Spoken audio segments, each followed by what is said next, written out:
I decided to start a new mini-series about the 3 main things people are worried about when living abroad or wanting to move abroad, which is making friends, finding a new home, and making money. And in this video, I want to share my experience of making new friends in Australia in my 30s. Look, I've never been the kind of person who had trouble making new friends because this is how I see it. If I want something, I go get it. And if I haven't found a way to make it happen yet, I will have to figure out one. It's as simple and easy as that. When I was living abroad for the past 2 years and all the other times before, I literally had to walk up to random people that I felt I would match with and ask them to be friends or ask them to go for a drink. And guess what? I never got rejected. Yes, some connections didn't last, but others did. And I actually made lifelong friends. After I had moved to Sydney in 2023, I went to a Mac store once to get some makeup for my makeup kit, right? And I remember talking to a guy there and him noticing my German accent, telling me, oh, we actually have a German girl working here too. She's here today. Do you want to meet her? I was like, okay, yeah, why not? She came and we started talking and we were vibing so much that I randomly asked her if she wanted to go grab a drink with me sometime. Literally, like I was a guy asking her out for a date. But I didn't care because the worst thing she could do was to say no. And then nothing would really change because I rarely had any friends yet anyway. She agreed though, and we met up a couple of weeks later and are still friends to the day. It's actually a really great friendship that I'm so grateful for. Then there were other things that I used in order to meet new people,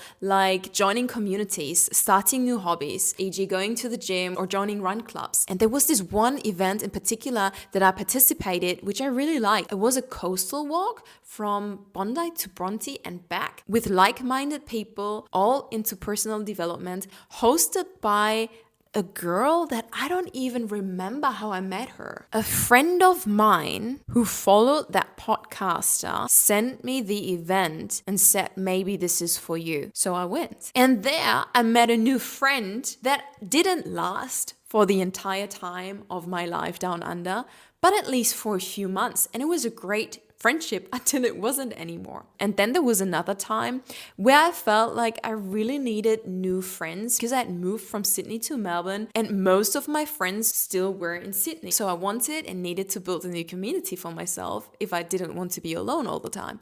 So what I did was to download Bumble, BFF, for making friends basically, and catch up with 2 girls that I'm also still friends with to the day. One Austrian girl and one Australian girl. And the reason why I believe that it is so easy to making new friends abroad is because there's so many people down there in the exact same position as you. People who are just as happy as you would be if someone walks up to them, asking them out, asking them to be friends, because they know what it's like being lonely. They know what it's like not having friends. They know what it's like being all by yourself in an entire new country all the time. So everyone is so much more open-minded and tolerant and relaxed, and no one would ever actually judge you for putting yourself out there and simply asking. And the ones who do are not your people anyway, so who fucking cares about them? So yeah, in this video, I'm definitely not gonna throw a pity party for you. While I have compassion and understanding, if you have fears of potentially getting rejected and not making friends abroad, I also want to hold a higher standard, the kind of standard you need in order to get over yourself and to not make yourself better than doing the damn thing. Because you're not. You can't afford to if you don't want to be alone. If you want to make new friends, find ways to. Go start a new hobby. Like I met new people when I started Pilates.